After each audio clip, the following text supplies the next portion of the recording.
Les assemblées annuelles du Fonds monétaire international et de la Banque mondiale prévues la semaine prochaine à Marrakech sont l'occasion de faire entendre la voix de l'Afrique et des pays du Sud. Tels étaient les propos de la ministre de l'Économie et des Finances, Nadia Ftah El-Alaoui. Intervenant lors d'un point de presse, la ministre a indiqué que ce rendez-vous majeur permettrait de mieux aborder les problèmes et défis que les pays en développement se doivent de relever en Afrique en particulier et dans l'hémisphère sud du globe en général. Concernant le volet organisationnel des assemblées,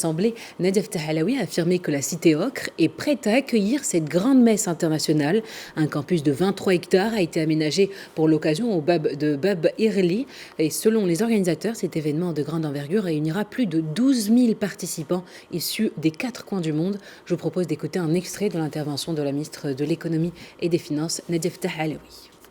5 jours avant le démarrage des réunions annuelles de la Banque mondiale et du FMI le 9 octobre, nous avons tenu une conférence de presse aujourd'hui pour partager avec la presse nationale les avancées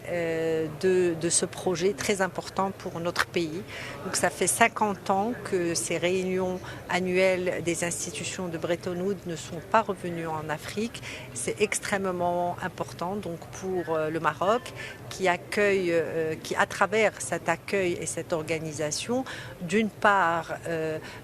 témoigne, on va dire, de la confiance de façon générale dans ces institutions, dans la force de notre pays, sous la vision éclairée de Sa Majesté, dans sa démocratie, dans son développement, dans son modèle, on va dire, qui peut être, on va dire, relativement exemplaire sur le continent, mais également une confiance dans des moments de crise tels que la tragédie du séisme d'El Haouz, parce que c'est important dans ce contexte de montrer que les autorités marocaines